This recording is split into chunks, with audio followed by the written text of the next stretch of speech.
धर्म के संबंध में कुछ आपसे कहूं,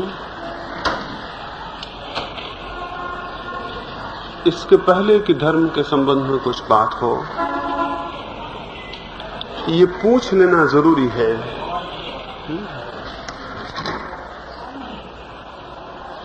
धर्म के संबंध में विचार करने के पहले ये विचार कर लेना जरूरी है। आया आपको आवाज नहीं आया? देखने फिर जरा जाके क्या संबंध में हम सोचें, इसके पूर्व ये जानना और विचार करना जरूरी है कि धर्म की मनुष्य को आवश्यकता क्या है, जरूरत क्या है, हम क्यों धर्म में उत्सुक हों, क्यों हमारी जिज्ञासा धार्मिक बने। क्या ये नहीं हो सकता कि धर्म के बिना मनुष्य जी सके? क्या धर्म कुछ ऐसी बात है जिसके बिना मनुष्य का जीना असंभव होगा? कुछ लोग हैं जो मानते हैं धर्म बिल्कुल भी आवश्यक नहीं है। कुछ लोग हैं जो मानते हैं धर्म व्यर्थ ही, निरर्थक ही, मनुष्य के ऊपर थोपी हुई बात है। वो शायद आई नहीं आ रहा।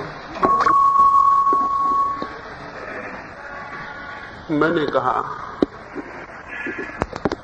धर्म की क्या जरूरत है, धर्म का क्या प्रयोजन है। बड़ा मुश्किल है, वो फिर उनको नहीं पहुंच रही है।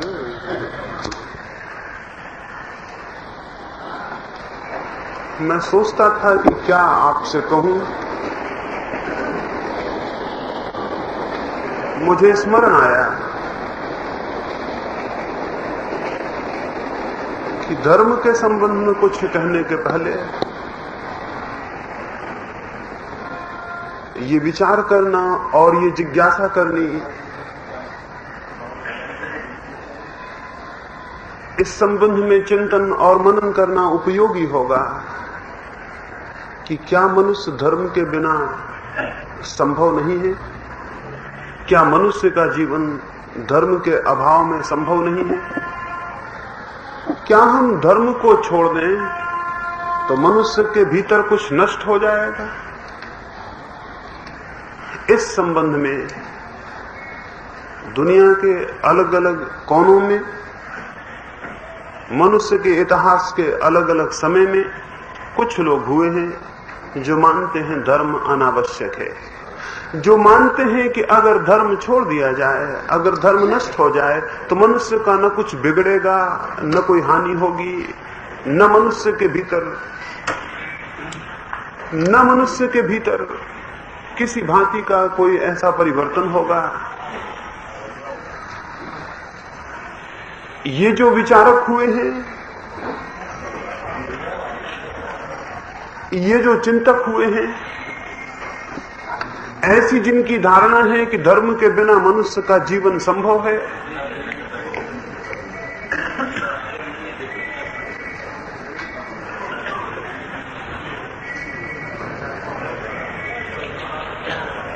कि ऐसी मान्यता है कि धर्म के बिना मनुष्य का जीवन संभव है, उनकी मान्यता पर इस सदी ने प्रयोग करके देख लिया है। जिनकी मान्यता है कि मनुष्य का धर्म से सारा संबंध टूट जाए तो भी कोई हानि नहीं होगी, उन्होंने अपना प्रयोग करके देख लिया है। उनके प्रयोग का ये परिणाम हुआ है, उनके विचार का, उनके दर्शन का, उनकी धारणाओं का ये परिणाम हुआ है कि मनुष्य जितना दुखी आज है इतना कभी भी नहीं था। और मुझे कहने की आज्ञा दें कि पशु पक्षी भी इतने दुखी नहीं हैं जितना दुखी मनुष्य है, पेड़ पौधे भी इतने दुखी नहीं हैं जितना दुखी मनुष्य है। जिस मनुष्य को हम मानते रहे हैं कि वो प्रकृति का, विश्व का, जगत का श्रेष्ठतम विकास है, अगर वो यही मनुष्य है जो हमें दिखाई पड़ रहा है, तो इस मनुष्य से एक पौधा होना बेहतर है, एक पशु, एक पक्षी होना बेहतर है। इस मनुष्य में क्या दिखाई पड़ता है जिसके मुकाबले हम पशु होने को चुनाव न कर लें? कौन से आनंद की झलक दिखाई पड़ती है? कौन सा गीत दिखाई पड़ता है इसके हृदय में? कौन सा संगीत दिखाई पड़ता है इसके प्राणों में स्पंदित होता हुआ? कुछ भी दिखाई नहीं पड़ता। और मैं आपको कहूं कि मनुष्य को छोड़ दें तो ये सारी प्रकृति बहुत सुंदर है। मनुष्य को ख्याल से हटा दें तो इस सारी प्रकृति बहुत संगीत से, बहुत सौंदर्य से भरी हुई है। मनुष्य को क्या हो गया है? मनुष्य अकेला प्राणी है जो अपनी प्रकृति में नहीं है, बाकी सब अपनी प्रकृति में है। मनुष्य अकेला प्राणी है जो अपनी प्रकृति से ही विच्छिन्न हो गया है, जिसके अपने स्वरूप से ही संबंध टूट गए हैं, जो अपने को ही भूल गया है, जिसकी जड़ें अपने भीतर ही ढीली हो गई हैं। जैसे कोई पौधा जमीन में अपनी जड़ों को ढीला छोड़ दे, हिला दे और मुरझा जाए और उसके फूल सूख जाएं, वैसा ही कुछ मनुष्य के साथ हुआ है। मनुष्य कुछ अपरूटेड हो गया है, उसके भीतर की जड़ें जैसे हिल गई हैं और हमारे संबंध उस प्राण के आधार और स्रोत से विच्छिन्न हो गए हैं जिससे सारा जीवन उपलब्ध होता है। धर्म के अभाव में यही होगा।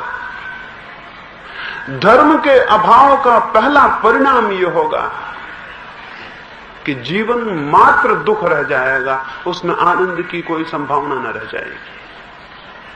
और अगर आपके जीवन में दुख हो तो आप स्मरण करना, आप ध्यान करना, आप समझना, आप निर्णित रूप से देखना, तो आप पाएंगे उस दुख का मूल कारण आपका धर्म से संबंध टूट जाना है।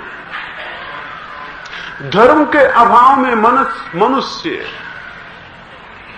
आनंद को, समस्वरता को, संगीत को उपलब्ध नहीं हो सकता है। क्यों नहीं हो सकता है? इसलिए नहीं हो सकता है कि धर्म का कोई संबंध परमात्मा और आत्मा से सीधा नहीं है। धर्म तो वस्तुतः मनुष्य के भीतर संगीत उत्पन्न करने की एक कला है। जो लोग धर्म को निषेध के रूप में सोचते हो कि ये छोड़ना धर्म है, ये छोड़ना धर्म है, वो गलती में है। धर्म तो किसी पॉजिटिव, किसी विधायक संगीत को उपलब्ध करने की विधि और व्यवस्था है। हम जैसे अपने को पाते हैं जन्म के बाद, वो हमारा स्वरूप, वो हमारी प्रकृति नहीं है। हम जैसा अपने को पाते हैं वो हमारे होने की अंतिम संभावना नहीं है। और हमारे भीतर बहुत कुछ है जो यदि विकसित हो जाए, बहुत सी दिशाएं हैं अगर वे पल्लवित हो जाएं, और बहुत से बीज हैं अगर वे वृक्ष हो जाएं, तो हम इसी जीवन में अपूर्व आनंद को और शांति को अनुभव करेंगे। धर्म का मूल संबंध दुख के निरोध और आनंद की उपलब्धि से है। धर्म का मूल संबंध आस्तिकता और नास्तिकता से नहीं है। आप ईश्वर को न माने कोई हर्ज नहीं है, आप आत्मा को न माने कोई हर्ज नहीं है, आप शास्त्रों को न माने कोई हर्ज नहीं है। लेकिन अगर आपने धर्म को न माना तो आप नष्ट हो जाएंगे। आप कहेंगे मैं ये क्या कह रहा हूं? अगर हम ईश्वर को न माने, आत्मा को न माने, सिद्धांतों को न माने, तो धर्म को मानने का मतलब क्या होगा? धर्म को मानने का फिर भी मतलब है। धर्म को मानने का यह मतलब है कि मुझे जो दुख प्रतीत हो रहा है जीवन में, मैं उस दुख के ऊपर उठने की आकांक्षा करता हूं। यह धर्म का मतलब है। मुझे जो दुख और संताप और चिंताएं पकड़े हुए हैं, मैं उनमें रहने को राजी नहीं हूं। मैं उनका अतिक्रमण करना चाहता हूं, उनके पार उठना चाहता हूं। मुझे जो अंधकार घेरे हुए है, मैं उस अंधकार से हारने को राजी नहीं हूं। मैं अंधकार के ऊपर उठना चाहता हूं। जिस मनुष्य के भीतर ये आकांक्षा हो, वो ईश्वर को न माने, आत्मा को न माने, किसी को न माने, इतनी भर आकांक्षा जिसके भीतर हो कि मैं अंधकार के ऊपर प्रकाश को पाना चाहता हूं, मैं मृत्यु के ऊपर किसी अमृत को पाना चाहता हूं, मैं दुख के ऊपर आनंद को पाना चाहता हूं, मैं सीमाओं के ऊपर कुछ मुक्तता को, स्वतंत्रता को पाना चाहता हूं, वो मनुष्य इतनी सी आकांक्षा से शुरू करे, यही आकांक्षा एक दिन उसे आत्मा के अनुभव में परिणित हो जाएगी। इस आकांक्षा से जो शुरू करेगा वो एक दिन आत्मा पर पहुंच जाएगा। आत्मा मानने की बात नहीं है, जो प्रयास करते हैं वे उसे जानते हैं। कुछ बातें होती हैं जो मानने से हल हो जाती हैं, कुछ बातें केवल जानने से हल होती हैं। एक अंधे आदमी को प्रकाश दिखाई नहीं पड़ता, वो कितना ही मान ले कि प्रकाश है, क्या अर्थ होगा, क्या लाभ होगा, क्या प्रयोजन होगा। और क्या कोई अंधे आदमी को हम ये विश्वास दिला दें कि प्रकाश है, तो क्या हम उसका कोई हित कर सकेंगे? सवाल ये नहीं है कि अंधा आदमी ये माने कि प्रकाश है, सवाल ये है कि अंधा आदमी इतना माने, इतना जाने कि उसे जो अंधेपन का अनुभव हो रहा है, जगह जगह दीवारों से टकरा जाता है, जगह जगह द्वार नहीं मिलते, वो जो अंधेपन की पीड़ा है वो उसके ऊपर उठना चाहता है, यह आकांक्षा उसमें पैदा हो और वो अंधेपन से ऊपर उठने के प्रयास में लगे, तो एक दिन जब उसकी आंख खोलेगी तो वो पाएगा कि प्रकाश है। प्रकाश को माना नहीं जाता, प्रकाश को देखा जाता है। वैसे ही सत्य को भी माना नहीं जाता, सत्य को देखा जाता है। माने हुए सत्य झूठे हैं, केवल देखे हुए सत्य सच है। इसलिए हमने जिन्होंने सत्य को जाना है उनको विचारक नहीं कहा, उनको दृष्टा कहा है। इसलिए जिस विधि से उन्होंने सत्य को जाना है उसे हमने चिंतन नहीं, उसे हमने दर्शन कहा है। दर्शन का अर्थ है देखना, दृष्टा का अर्थ है जिसे दिखाई पड़ा। विचार करना बुद्धि की एक छोटी सी प्रक्रिया है और देखना बहुत दूसरी बात है। जो केवल विचार करता है वो मस्तिष्क के छोटे से हिस्से में चिंतन करता रहता है, लेकिन जिससे दर्शन करना हो उसे मस्तिष्क के छोटे हिस्से में नहीं, उसे समग्र जीवन को परिवर्तित करना होगा। दर्शन के लिए समस्त चर्या बदलनी होती है और चिंतन के लिए चर्या बदलने की कोई जरूरत नहीं है। आप आत्मा की बातें कर सकते हैं और चर्या में आपके शरीर ही हो। आप परमात्मा की बातें कर सकते हैं और चर्या में आपके संसार ही हो। विचार का कोई गहरा संबंध आपकी चर्या से नहीं है। आपकी चर्या से स्वतंत्र होकर विचार चल सकता है। दुनिया में ऐसे विचारक हुए हैं कि जिनके विचार की ऊंचाइयां आकाश को छूती हैं, लेकिन जिनके जीवन जमीन से ऊपर नहीं उठ पाते। रामकृष्ण परमहंस ने एक वचन कहा है, उन्होंने कहा है, मैंने ऐसे ज्ञानी देखे हैं जो आकाश में चीलों की तरह उड़ते हैं, बड़ी ऊंची उड़ान लेते हैं, लेकिन चीलों की दृष्टि नीचे जमीन पर पड़े मांस के लोथड़ों पर लगी रहती है। उड़ान उनकी ऊंची होती है और नजर उनकी बिल्कुल नीची होती है। विचार केवल उड़ान है, दर्शन दृष्टि का परिवर्तन है। अगर हम आत्मा पर, परमात्मा पर विचार करते हो, विश्वास करते हो, इसका बहुत मूल्य नहीं है। न करते हो इससे कोई घबराहट नहीं है। घबराहट एक ही बात से हो सकती है कि आपको अपना दुख दिखाई ना पड़ रहा हो, तो बहुत घबराहट की बात है। जिस मनुष्य को अपना दुख दिखाई ना पड़ रहा हो वो कभी धार्मिक नहीं हो सकता। इसलिए धार्मिक होने की पहली शर्त है दुख दर्शन, दुख का बोध, दुख का दिखाई पड़ जाना।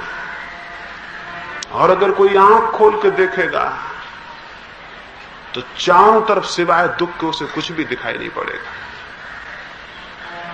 अगर कोई थोड़ी अंतर्दृष्टि को पाएगा तो सारा जगत दुख का एक सागर मालूम होगा। और साथ ही ये भी मालूम होगा कि इस दुख के कारण भी शायद हम ही हैं। यह भी मालूम होगा कि जो दुख की जंजीरें हमें बांधे हुए हैं, जो दुख की दीवारें हमें घेरे हुए हैं, जो दुख के कांटे हमें छेदे हुए हैं, वे भी हमारे अपने लगाए हुए और बोए हुए हैं। पहली बात है दुख का दर्शन, और दूसरी बात है इस बात का दिखाई पड़ जाना कि दुख मेरे कारण है। अगर सिर्फ दुख का दर्शन हो और यह न मालूम पड़े कि दुख मेरे कारण है, तो उस दुख से मुक्त नहीं हुआ जा सकता। जो दुख मेरे ऊपर आता हो, मैं जिसे बुलाता नहीं हूं, उससे कैसे मुक्त होऊंगा? मैं मुक्त भी हो जाऊंगा, वो फिर आ जाएगा। अगर दुख मेरे बिना कारण आता हो, तो इस जगत में कोई दुख से मुक्त नहीं हो सकता। इसे स्मरण रखें, दुख से मुक्त होना तभी संभव है जब दुख मैं अपना निर्मित कर रहा हूं, जब दुख को मैंने बनाया हो, जब दुख मेरे कर्मों का परिणाम हो, तो ही दुख से मुक्त हुआ जा सकता है। अन्यथा दुख से मुक्त नहीं हुआ जा सकता। अगर दुख मेरे ऊपर आता हो तो हम मुक्त हो भी नहीं पाएंगे और दुख फिर आ जाएगा। अगर दुख दुर्घटना हो ऊपर से आने वाली, तो फिर इस जगत में मनुष्य के लिए कोई आशा नहीं है। आशा एक ही है कि दुख मेरा निर्मित हो, मैंने बनाया हो, मैंने बुलाया हो। दुख मेरा बुलाया हुआ मेहमान हो तो मैं दुख से मुक्त हो सकता हूं। मैं उसे बुलाना बंद कर सकता हूं, मैं उसके निर्माण के सूत्र विलीन कर सकता हूं, मैं वे कारण अलग कर सकता हूं जिनसे दुख पैदा होता है। पहली बात है दुख का दर्शन, दूसरी बात है दुख का मेरे द्वारा निर्मित होना, मेरे कर्मों के द्वारा निर्मित होना। इन दो बुनियादों पर धर्म खड़ा होता है, और धर्म के लिए तीसरी आस्था की कोई जरूरत नहीं है। दुख का दर्शन और दुख मेरा निर्मित है, इसका बोध। और मैं आपसे कहूं, दुख हमारा निर्मित है। एक स्मरण मुझे आता है, एक कहानी मुझे ख्याल आती। बहुत पुराने समय में एक बड़े राज्य में एक अद्भुत कुशल कारीगर लोहार था। उसकी कुशलता की ख्याति दूर दूर के राज्यों तक थी। उसका बनाया हुआ सामान, उसकी लोहे की चीजें दूर दूर तक ख्याति को उपलब्ध हुई थी। दूर दूर के यात्री उसकी चीजों को ले जाते थे। सच में इतना कुशल वो था, उसके बनाए हुए सामान ऐसे थे। फिर उस राज्य पर, उस राजधानी पर जिसका वो लोहार निवासी था, आक्रमण हुआ। वो राजधानी पराजित हुई, और उस राजधानी में जो भी विशिष्ट लोग थे, आतताइयों ने उनको पकड़ लिया, उनकी हत्या की कोशिश की। उस लोहार को भी पकड़ लिया गया। वो बहुत धनी था, बहुत यशलब्ध था, बहुत उसकी ख्याति थी। उसे पकड़ के उन्होंने लोहे की जंजीरों में बांध के गड्ढे में पटक दिया। जब वे उसे गड्ढे में पटक रहे थे, तब भी लोहार शांत था। किसी ने उससे पूछा भी कि तुम इतने शांत हो, तो वो मुस्कुराया, उसने कुछ कहा नहीं। उसे विश्वास था कि वो कारीगर है लोहे का इतना बड़ा कि कैसी ही जंजीरें हों, उन्हें वो खोल लेगा। उसकी मौत आसान नहीं है। जंजीरें उसके हाथों में डाली गई, वो उस गड्ढे में पटक दिया गया। दुश्मन ये सोच के कि वो अपने आप वहां मर जाएगा, चले गए। जैसे ही वो गए, उसने कड़ियां अपनी जंजीर की पकड़ी, और उसने सोचा कि खोजूं कि सबसे कमजोर कड़ी कौन सी है, ताकि मैं उसे उखाड़ सकूं। उसने सारी कड़ियां खोजी, एक कड़ी पे आके वो एकदम से घबरा गया। उसकी सारी मुस्कुराहट विलीन हो गई। उसकी आंख में एकदम आंसू आ गया। वो चिल्लाया कि हे परमात्मा, अब क्या होगा? उसने उस कड़ी में क्या देखा? उसने उस कड़ी में अपने दस्तखत देखे। उसकी आदत थी कि वो जो भी चीजें बनाता था, उनके कोने में कहीं दस्तखत कर देता था। और अब वो जानता था कि ये कड़ी मेरी बनाई हुई है, इसमें तो कोई कमजोर कड़ी है ही नहीं, इसमें कोई कमजोर कड़ी नहीं है, ये दस्तखत मेरे हैं। और मैं अपने हाथ से चक्कर में पड़ गया। और तब वो चिल्लाया कि हे परमात्मा, अब क्या होगा? लेकिन उसे भीतर से ये आवाज मालूम पड़ी कि घबराने की क्या बात है। अगर कड़ी तेरी बनाई हुई है, और अगर तू इतनी मजबूत कड़ियां बनाने में कुशल रहा है, तो क्या उतनी ही मजबूत कड़ियों को तोड़ने में कुशल नहीं होगा? उसे ऐसा ख्याल उठा भीतर कि अगर इतनी मजबूत कड़ियां बनाने में मैं कुशल रहा हूं तो क्या इतनी ही मजबूत कड़ियां तोड़ने में मैं कुशल नहीं हो सकूंगा? जो जितनी दूर तक बनाने में कुशल है उतनी ही दूर तक मिटाने में भी कुशल होता है। उसका आश्वासन लौट आया और वो कड़ियां तोड़ने में समर्थ हो सका।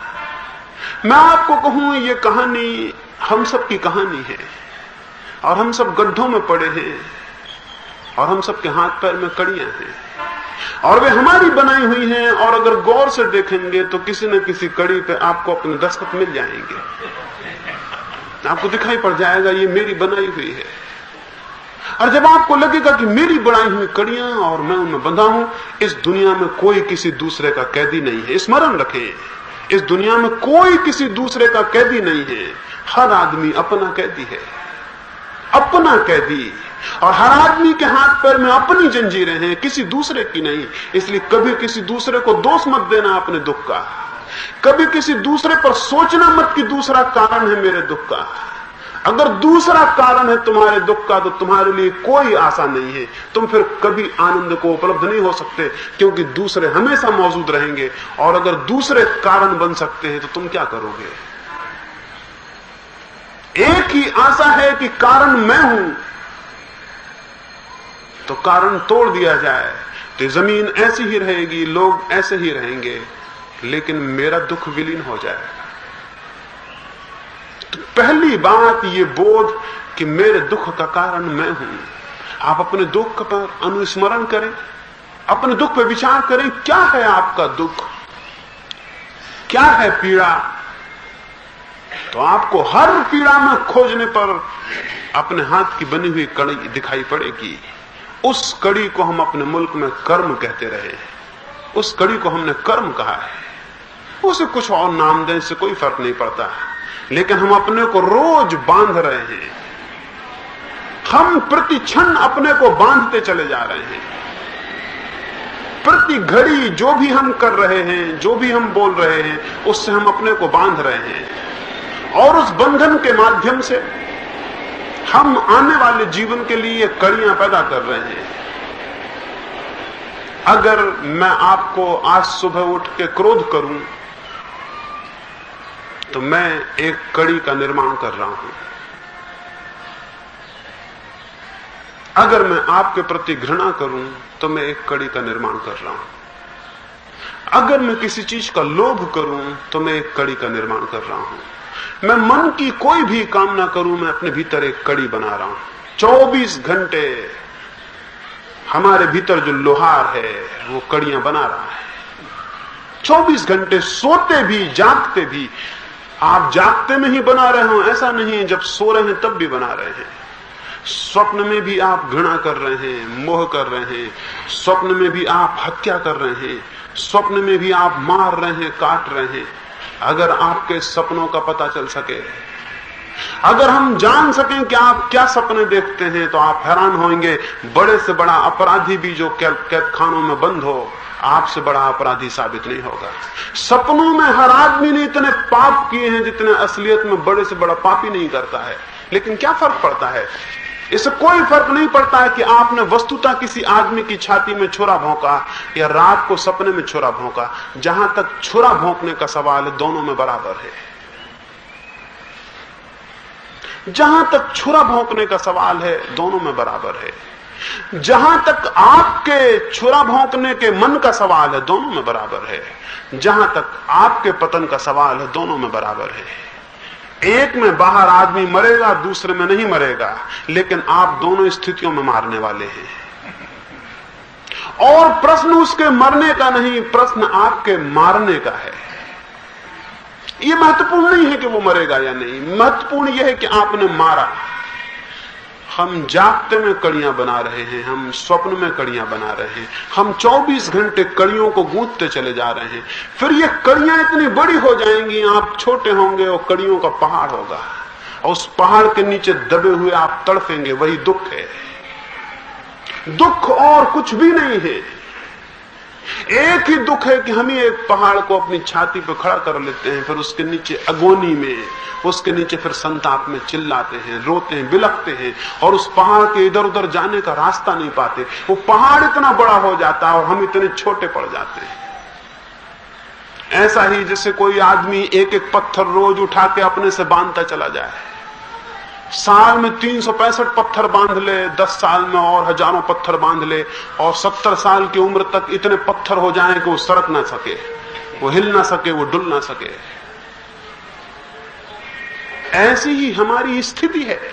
अपने को देखें तो आप पाएंगे कितनी कड़ियां और कितने पत्थर आप लटकाए हुए हैं अपने चारों तरफ और उनसे दबे जा रहे हैं और गति बंद हो गई है।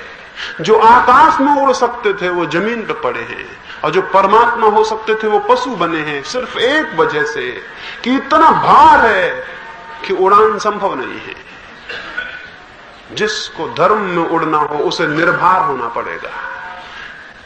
निर्भर होते ही जैसे पंख उपलब्ध हो जाएंगे, निर्भर होते ही जैसे आप मुक्त हो जाएंगे और आकाश आपको अपनी तरफ उठा लेगा। एक ही सूत्र है, जो जितना भारग्रस्त होगा उतना नीचे बैठता जाएगा। जो अंतिम भार को उपलब्ध हो जाता है उसको हम कहते हैं वो नरक में चला गया। नरक में चले जाने का और कोई मतलब नहीं है। उसका मतलब है कि इतना ज्यादा पहाड़ उसने अपने हाथ से अपने ऊपर रख लिया कि अब उड़ान की कोई संभावना न रही, अब ऊपर उठने की कोई गुंजाइश न रही। और जो इतना निर्भर हो जाता है कि उसने सारा भार अलग कर दिया, वो अकेला रह गया, अकेली उसकी चेतना रह गई और अब कोई भार नहीं रहा। उसकी चेतना ऊपर उठकर अंतिम उड़ान को उपलब्ध हो जाती है, उसे हम मोक्ष कहते हैं। व्यक्ति के भीतर ये जो घटनाएं घटती हैं इसके हम रोज सूत्रधार और निर्माता हैं। इसलिए कोई ये सोचता हो कि कभी हम धर्म कर लेंगे और मुक्त हो जाएंगे तो गलती में है। कभी हम विचार करेंगे आत्मा और परमात्मा का और मुक्त हो जाएंगे तो गलती में है। परमात्मा कोई चिंतन विचार से नहीं, अपने इन कड़ियों को ध्यान में लेकर पुरानी कड़ियों को तोड़ने, नई बनती हुई कड़ियों को न बनने देने, भविष्य में जो कड़ियां बनेंगी उनके बीज स्थापित न होने देने से व्यक्ति निर्भरता को उपलब्ध होता है। उसको महावीर ने उस निर्भरता को निर्जरा कहा है। पुरानी कड़ियां टूटे, नई बनती हुई रुक जाएं, बनने की जिनकी संभावना है वो बीज ही दग्ध हो जाएं। ऐसा जो व्यक्ति करेगा वो क्रमशः दुख के बाहर होगा और क्रमशः उसे मुक्ति और स्वतंत्रता उपलब्ध होगी। उसकी कड़ियां टूटेंगी और वो घेरों के बाहर आना शुरू हो जाए। मैंने कहा कड़ियां हम बांधते हैं और हम अपने कैदी हैं,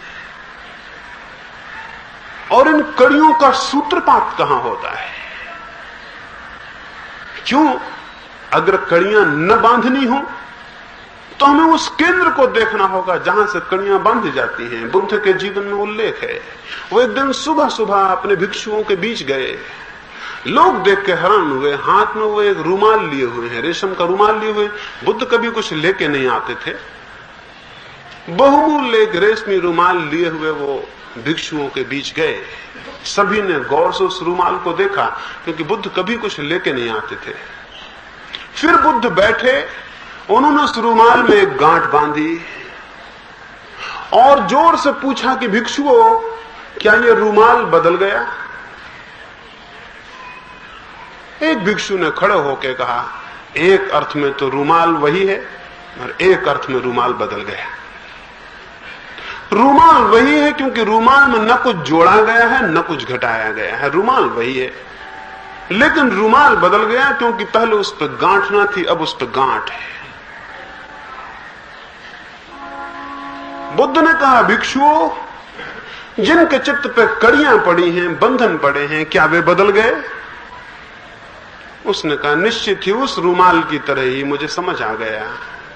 एक अर्थ में वे वही हैं क्योंकि उनके भीतर न कुछ जोड़ा गया है न कुछ घटाया गया है, लेकिन दूसरे अर्थ में वे बदल गए हैं क्योंकि उनके चित्त पर गांठें पड़ गई हैं। बुद्ध ने ऐसे उस पर 6 गांठें बांधी और तब उन्होंने कहा, भिक्षुओं मैं ये पूछता हूं कि मुझे इन गांठों को खोलना है तो मैं क्या करूं? और उन्होंने उस रुमाल को जोर से खींचा। उन्होंने क्या क्या मेरे खींचने से गांठें खुल जाएंगी? एक भिक्षु ने कहा, आप कैसी बात कर रहे हैं? आप जब रुमाल को खींच रहे हैं तो गांठें और बंधती जा रही हैं। अगर गांठों को खोलना हो तो जिस भांति वे बांधी गई हैं उसके विपरीत चलना होगा। अगर गांठों को खोलना हो तो आप तो खींच रहे हैं तो वे और बंध जाएंगी। गांठों को खोलना हो तो जिस भांति वे बांधी गई उसके विपरीत चलना होगा। तो उस भिक्षु ने कहा कि मुझे रुमाल दें, मैं देखूं कि गांठें कैसे बांधी गई तो मैं बता सकूंगा कि कैसे खोली जा सकती है। तो मैंने जो आपसे कहा कि दुख की जो कड़ियां हमने बांधी, अगर उन्हें खोलना हो तो ये जानना होगा कि वे कैसे बांधी गई हैं, हम कैसे उनको बांधते हैं, और अगर हम उसके विपरीत चलेंगे तो वे खुल जाएंगी। इससे ज्यादा और कोई बात नहीं है। इतनी ही सरल बात है या इतनी ही कठिन बात भी है। और अक्सर हम ये करते हैं कि जो गांठें खोलने जाते हैं वो भी रुमाल को खींचने लग जाते हैं, उनकी गांठें और बंधती चली जाती हैं। वो इस भ्रम में होते हैं कि हम खोल रहे हैं और उल्टी गांठें बंधती चली जाती हैं। इसलिए बहुत से धार्मिक लोग जिनकी आकांक्षा तो शुभ होती है लेकिन सम्यक बोध ना होने से जो भी करते हैं उसमें गांठें और बंधती चली जाती हैं। एक भारतीय सन्यासी भारत के बाहर गया। वहां एक राजा ने आके उससे पूछा कि मैंने करोड़ों रुपयों के मंदिर बनवाए हैं और मैंने करोड़ों रुपयों के धर्मशास्त्र बंटवाए हैं और मैंने करोड़ों रुपयों से धर्म की प्रभावना की है और मैंने करोड़ों भिक्षुओं साधु सन्यासियों को भोजन और वस्त्र दिए हैं, इससे मुझे क्या लाभ होगा? उस सन्यासी ने कहा, यह रुमाल को सीधा खींचना हो गया। उसने कहा, कौन सा रुमाल? और मैंने जो कहानी आपको कही उसने ये कहानी कही। उसने कहा, यह रुमाल को उल्टा खींचना हो गया। मैंने करोड़ों रुपयों के मंदिर बनवाए हैं, इसका लाभ क्या होगा? ये गांठ खुलेगी नहीं और बंध जाएगी। मैंने इतना दान धर्म किया है तो लाभ क्या होगा? तो ये गांठ खुलेगी नहीं और बंध जाएगी। मैंने इस वर्ष इतने उपवास किए हैं तो लाभ क्या होगा? तो गांठ और बंध जाएगी। मैंने ये छोड़ा है तो लाभ क्या होगा? तो गांठ और बन जाएगी। क्योंकि गांठ पकड़ने और छोड़ने की नहीं है, गांठ तो लाभ को लेने की है। आप खींच रहे हैं वो और बंधती चली जाएगी। इसलिए आप हैरान होंगे, अत्यंत विनीत आदमी में अत्यंत गहन अहंकार उपलब्ध हो जाएगा क्योंकि गांठ उल्टी खींची जा रही है। विनीत आदमी में अहंकार उपलब्ध हो जाएगा। जिसने सब छोड़ा है उसके भीतर लोभ बैठा हुआ मिल जाएगा। गांठ उल्टी खींच रहा है, ऊपर से दिखाई पड़ रहा है वो गांठ खोल रहा है। गांठ खुल नहीं रही, सूक्ष्म होती जा रही है और खिंचती जा रही है। सूक्ष्म होने की वजह से दिखाई कम पड़ती है। मोटी थी तो दिखाई पड़ती थी, सूक्ष्म होती जाती तो दिखाई कम पड़ती है। लेकिन जितनी सूक्ष्म हो रही है उतनी उसकी निर्जरा मुश्किल होती जाएगी। जो गांठ जितनी मोटी है उतनी खोल लेनी आसान है और जो गांठ जितनी बारीक है उतनी ही खोलनी मुश्किल होती चली जाती है। इसलिए ग्रस्त का जो अहंकार है उसे खोल लेना आसान है, लेकिन अगर सन्यासी को अहंकार हो जाए तो खोलना बहुत मुश्किल हो जाता है। अगर भोगी का जो अहंकार है उसे खोल लेना बहुत आसान है, लेकिन त्यागी में अहंकार हो जाए तो दिखाई नहीं पड़ता, इतनी सूक्ष्म गांठ हो जाती, बड़ी सूक्ष्म और बड़ी गहरी हो जाती। तो मैं आपको कहूं कि यह हम समझें पहले तो कि गांठ कैसे बांधी जाती है, तो यह समझ में आ जाएगा कि गांठ कैसे खोली जाती है। हर रास्ता 2 दिशाओं में होता है। जिस रास्ते से मैं इस भवन तक आया हूं उसी रास्ते पर उल्टा लौट के वहीं पहुंच जाऊंगा जहां से आया था। जमीन पर एक भी ऐसा रास्ता नहीं है जो एक ही तरफ हो, ऐसा तो हो ही नहीं सकता। एक ही तरफ रास्ता हो ऐसा कोई रास्ता नहीं है कि हो सकता है। आप सोचते हैं एक डायमेंशन में रास्ता हो ही कैसे सकता है? जब भी रास्ता होगा तो उसके डायमेंशन, उसके आयाम, उसकी दिशाएं दो होंगी। रास्ता एक होगा, दिशाएं दो होंगी। इसलिए जिस रास्ते पर हम आ गए हों उसी रास्ते पर लौट जाना संभव है। मोक्ष आपके आगे चले जाने से नहीं मिलेगा, इसे स्मरण रखें। मोक्ष जिस तरफ आप चले जा रहे हैं उस तरफ जाने से नहीं मिलेगा, बल्कि उस तरफ जाने से मिलेगा जिस तरफ से आप चले आ रहे हैं। लौटने से, पीछे लौटने से। एक सन्यासी को बहुत वर्षों पहले एक नदी के किनारे ठहरने का मौका मिला और सुबह सुबह ही किसी ग्रामीण युवती ने लाकर उसे भोजन दिया। उसने भोजन कर लिया और लकड़ी का जो पात्र था उसे नदी में फेंक दिया। वो पात्र नदी के किनारे पर पड़ा और ऊपर की तरफ बहने लगा। नदी जाती थी इस तरफ, पात्र किनारे पर पड़ा और किनारे की धार का धक्का खा के वो ऊपर चढ़ने लगा। वो सन्यासी हैरान हुआ। उसने खड़े होकर उस पात्र को ऊपर की तरफ जाते देखा और वो नाचने लगा। गांव के लोग इकट्ठे, उनका क्यों नाच रहे हो? उसने कहा सूत्र पा लिया जिसकी मैं खोज में था। मैंने सूत्र पा लिया जिसकी मैं खोज में था। अगर धार में ही बहता चला जाऊं तो संसार और संसार और संसार है। अगर धार के विपरीत बहने लगूं तो एक दिन उस उद्गम पर पहुंच जाऊंगा जहां से धार शुरू हुई। जहां से मेरे जीवन की चेतना, जहां से मेरा मन निकल रहा है और अनंत दिशाओं में भाग रहा है, अगर मैं उस मन का पीछा करूं तो इसका अंत कहीं भी नहीं होगा। संसार इसलिए अनंत है कि मैं कितना ही पीछा करूं, कितना ही पीछा करूं, मेरा मन आगे जाएगा, आगे जाएगा, और जितना मेरा मन आगे जाएगा उतना मैं अपने से दूर होता चला जाऊंगा। इसे स्मरण रखें, मेरा मन जितना आगे जाएगा उतना मैं अपने से दूर हो जाऊंगा। जो मन का साथी है वो अपना दुश्मन है। जो मन के पीछे जा रहा है वो अपने से दूर जा रहा है। अगर अपने पर लौटना हो, उद्गम पर, स्रोत पर, तो मन के पीछे की तरफ बहना होगा। मन की धार में, मन की गंगा में चेतना के पात्र को पीछे की तरफ बहाना होगा।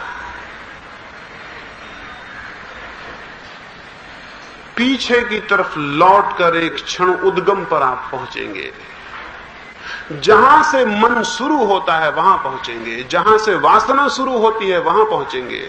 जहां से विकार शुरू होते हैं वहां पहुंचेंगे। उस बिंदु पर, उस द्वार पर खड़ा होकर आपको पता चलेगा कि मैंने किस भांति अपनी कड़ियों को बनाया, किस भांति मैं दूर अपने से चला गया और किस भांति अब अपने में लौट सकता हूं। जीवन में मैंने कहा हर रास्ता दो तरफ है, इसलिए हर वृत्ति भी दो तरफ है।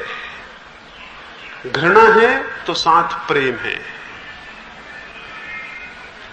लोभ है तो साथ अलोभ है, क्रोध है तो साथ अक्रोध है, असत्य है तो साथ में सत्य है, हिंसा है तो अहिंसा है। इसे जरा गौर से देखें। हिंसा, असत्य, लोभ, मोह नदी की धार है। इनमें जो बह रहा है वो अपने से दूर चला जाएगा। और अगर उसे अपने में लौटना है तो इनके विपरीत जो हैं उन्हें साधना और उनमें बहना होगा। घृणा अपने से दूर ले जाएगी, प्रेम अपने करीब लाएगा। हिंसा अपने से दूर ले जाएगी, अहिंसा अपने करीब लाएगी। असत्य अपने से दूर ले जाएगा, सत्य अपने करीब लाएगा। काम अपने से दूर ले जाएगा, अकाम अपने निकट लाएगा। प्रत्येक वृत्ति की अगर हम विश्लेषण, निदान और बोध को प्राप्त करें तो प्रत्येक वृत्ति की हमें दो दिशाएं मालूम होंगी। जो दिशा वृत्ति की बाहर की तरफ ले जाती है वो वृत्ति का अनुगमन करना पाप है, और जिस वृत्ति की दिशा भीतर की तरफ ले जाती है उस वृत्ति का अनुगमन करना पुण्य है। पाप बहिर्गामी दिशा है, पुण्य अंतर्गामी दिशा है। जिसे अंतस में चलना हो, सत्य में चलना हो, आत्मा में चलना हो, उसे अंतसगामी दिशा को पकड़ना हो। महावीर, बुद्ध या क्राइस्ट की शिक्षाएं, सारे दुनिया के धर्मों की शिक्षाएं अंतर्गामी वृत्तियों के विकास करने, सुसंबद्धित करने, परिमार्जित करने की दिशाएं हैं। क्राइस्ट ने कहा कि जो तुम्हारे गाल पर चांटा मारे तुम दूसरा गाल उसके सामने कर देना। क्राइस्ट ने कहा, मुझसे पहले लोगों ने कहा है, जो तुम्हारी आंख एक फोड़ दे तुम उसकी दोनों आंख फोड़ देना। मुझसे पहले लोगों ने कहा है, जो तुमको ईंट मारे तुम उसको पत्थर से जवाब देना। लेकिन मैं तुमसे कहता हूं कि जो तुम्हारे एक गाल पर चांटा मारे तुम दूसरा गाल उसके सामने कर देना। और जो तुम्हारे ऊपर अदालत में कोट छीनने के लिए मुकदमा चलाए तुम उसे साथ में कमीज भी भेंट कर देना। अजीब बात कही, तो बिल्कुल अजीब बात कही कि कोई मुझ पर मुकदमा चलाए अदालत में कि कोट जो पहने हुए मेरा है। तो क्राइस्ट ने कहा तुम तत्क्षण कमीज भी उसको भेंट कर देना, और जो तुम्हारे एक गाल पर चांटा मारे तुम दूसरा उसके सामने कर देना। बिल्कुल अब व्यवहारिक बातें मालूम होती हैं। लेकिन जिस मनुष्य को धर्म को और सत्य को और आनंद को उपलब्ध होना हो उसे बड़ी अब व्यवहारिक बातें करनी पड़ेंगी। धर्म बिल्कुल अब व्यवहारिक है। अब व्यवहारिक इसी अर्थों में है कि वो धारा में नहीं बहता। धारा में बहना हमेशा व्यवहारिक है। सारी दुनिया जिस तरफ जा रही है, कुछ पागल इस जमीन पर हमेशा पैदा हमें मालूम होते हैं जो उल्टे जा रहे हैं, और आखिर में हम पाते हैं कि हम जो कि सबके साथ गए कहीं नहीं पहुंचे, और जो अकेले गए वो कहीं पहुंच गए हैं। धर्म अकेले होने का साहस है, और जो अकेला होने को तैयार नहीं होगा वो कभी धार्मिक नहीं हो सकता। आप मंदिर जाते हैं, ख्याल करना आप भीड़ में जा रहे हैं। कोई क्या कहेगा इसलिए जा रहे हैं, पास पड़ोस के लोग क्या कहेंगे इसलिए जा रहे हैं, सारे लोग जा रहे हैं इसलिए जा रहे हैं, तो फिर मंदिर जाना धार्मिक नहीं रहा। ये तो धारा में बहना हो गया। परंपरा कहती है इसलिए कर रहे हैं, तो फिर ये धर्म ना रहा, क्योंकि तो धारा में बहना हो गया। परंपरा और धर्म तो विपरीत है, समाज और धर्म तो विपरीत है, भीड़ और धर्म तो विपरीत है। आप भीड़ में अगर बहते हो तो पुण्य भी करिए तो भी धारा ही में बहे चले जा रहे हैं, आप उससे धार्मिक नहीं होंगे। धार्मिक होने के लिए अरण्य का और अकेले का, भीड़ से और परंपरा से भिन्न एकांत का मार्ग व्यक्ति को चुनना होगा, तब वो पीछे चलेगा। क्राइस्ट ने जो ये कहा कि अपना गाल उसके सामने कर दो, ये बात कितनी आसान दिखाई पड़ती है, आसान नहीं है। सवाल ये नहीं है कि मैं गाल उसके सामने कर दूं, सवाल ये है कि जब वो मुझे चोट करे तो मेरे भीतर प्रेम पैदा हो।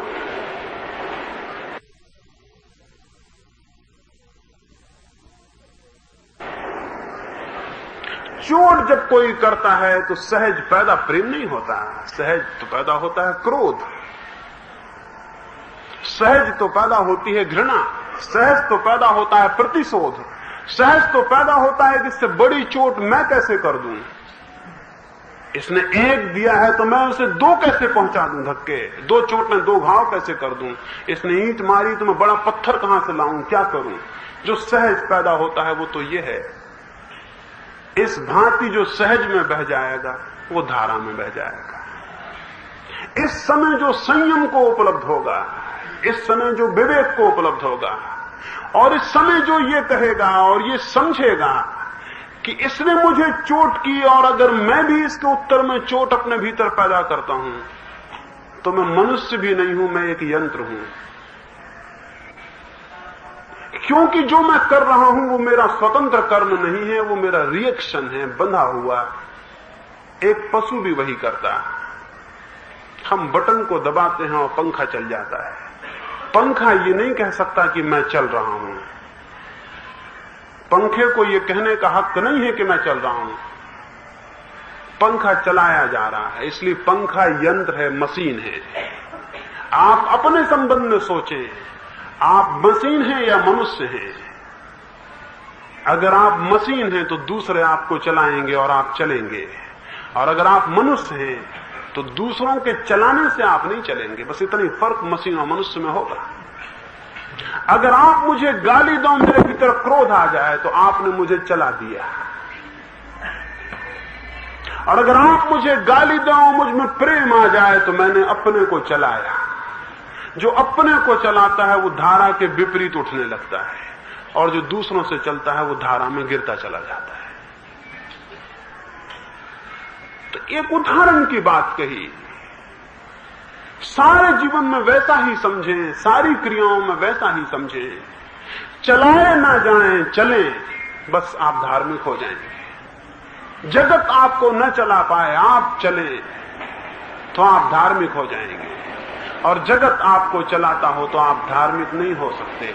इसलिए ऐसी धार्मिकता जो जगत के चलाए आप में चलती हो, थोथी है, उसमें कोई मतलब नहीं।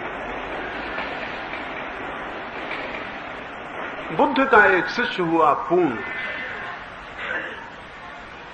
जब वो परिपूर्ण शिक्षित हो गया, ध्यान को उपलब्ध हो गया, शांति को उपलब्ध हो गया, बुद्ध ने उससे कहा कि अब तुम जाओ, मेरे संदेश को लोगों तक पहुंचा दो, लेकिन मैं तुमसे ये पूछना चाहूंगा कि तुम कहां जाओगे।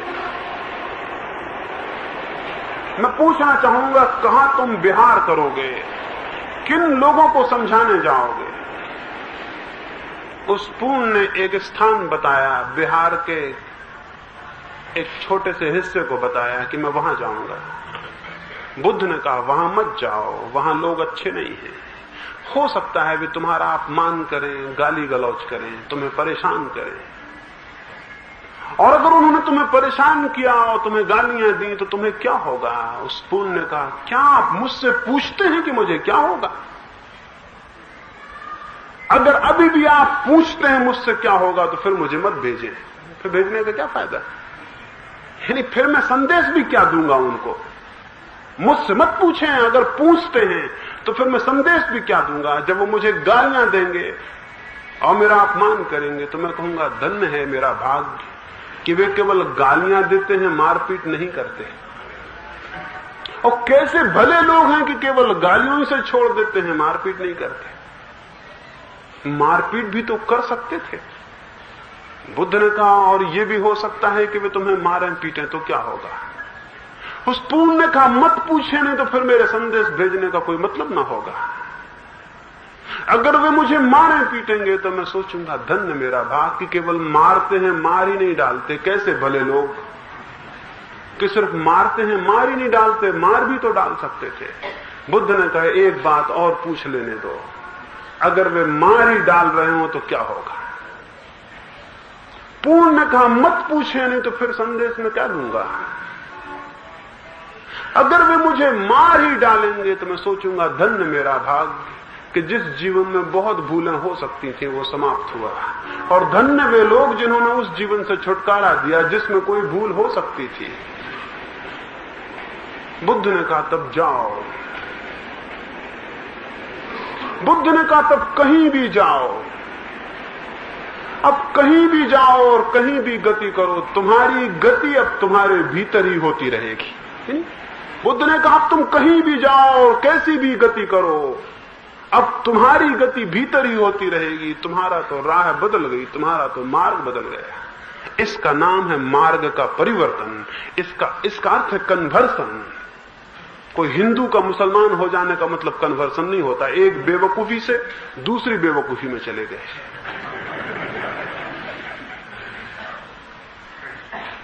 कन्वर्सन या परिवर्तन का मतलब होता है बाहर की तरफ से जाना छोड़कर भीतर की तरफ चले गए।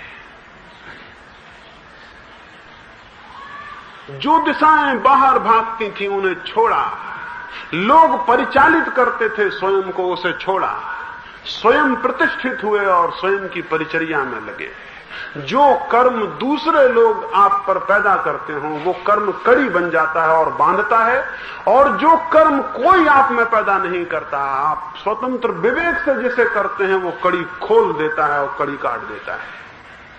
कर्म अगर दूसरे के द्वारा पैदा हो, यानी प्रतिकर्म हो, रिएक्शन हो, तो वो बंधन का कारण होता है। और कर्म अगर स्वफलित हो, स्वविवेक से निष्पन्न हो, यांत्रिक न हो, तो कड़ी को तोड़ देता है। यानी कड़ी बंधती है रिएक्शन से और खुलती है एक्शन से। कड़ी बंधती है प्रतिकर्म से, प्रतिक्रिया से। आपने गाली दी तो मैंने गाली दी, ये प्रतिक्रिया है, ये कर्म नहीं है। आपने गाली दी और मैंने प्रेम दिया, ये प्रतिक्रिया के बाहर हो गया। मैं मशीन नहीं रहा, मैं मनुष्य हो गया। और अगर मैं मनुष्य हो गया, अगर इतने विवेक को उपलब्ध हो गया कि जब गाली मुझ पर आए तो मेरे भीतर प्रेम पैदा हो, तो बात हो गई, मेरी धारा बदल गई, मैं पीछे की तरफ लौटने लगा। इस लौटते में क्रमशः चलते चलते एक क्षण, एक समय मनुष्य स्वयं के भीतर प्रविष्ट हो जाता है। प्रत्येक वृत्ति में स्मरण रखें कि जो वृत्ति दूसरों से परिचालित होती है वो पाप होगी, और जिस वृत्ति को परिचालित करने के लिए दूसरों की प्रतिक्रिया के ऊपर उठना होता है, संयम और संकल्प से, साधना और विवेक से, प्रज्ञा और प्रकाश से, जिसके ऊपर उठना होता है, जो बिल्कुल अब व्यवहारिक मालूम होता है, वही अंत में परम व्यवहारिक सिद्ध हो जाता है। इस भांति हमने धारा में बहकर दुख की कड़ियां बांधी हैं, धारा के विपरीत बहकर हम दुख की कड़ियां खोल सकते हैं। उस घड़ी में जब दुख की कड़ियां खुल जाएं, आप हैरान होकर जानते हैं आपका स्वरूप आनंद है, आपका स्वरूप आनंद है, आपका स्वरूप आत्मा है, आपका स्वरूप परमात्मा है। उस क्षण आपको बोध होता है आप अमृत हैं, अनंत हैं, अनादि हैं। उस क्षण आपको बोध होता है उस ब्रह्म का जो भीतर विराजमान है, उसका बोध सारे जीवन को अद्भुत सुवास से, अद्भुत सुगंध से, अद्भुत सौंदर्य से, अद्भुत प्रकाश से, आलोक से परिपूरित कर देता है। वैसा मनुष्य जीवन के लक्ष्य को पाने में सफल हो जाता है। वैसा मनुष्य जीवन की सार्थकता को पाने में सफल हो जाता है। वैसे मनुष्य को जीवन की कृतार्थता मिलती है। वैसा मनुष्य ही केवल धन्य है, बाकी सब जीवन दुर्भाग्य है, बाकी सब जीवन दुर्घटनाएं हैं। वैसा जीवन ही सार्थकता और सफलता है। और जिस धर्म की मैंने बात कही, इससे कोई संबंध हिंदू, मुसलमान, जैन, ईसाई का नहीं है। ये शुद्ध धर्म की बात है और ये सब धर्मों के प्राण की बात है। ये सब धर्मों का प्राण है। और मैं सोचता हूं कि शायद कभी ऐसा समय आए दुनिया में कि शुद्ध धर्म रह जाए और धर्मों के नाम गिर जाएं।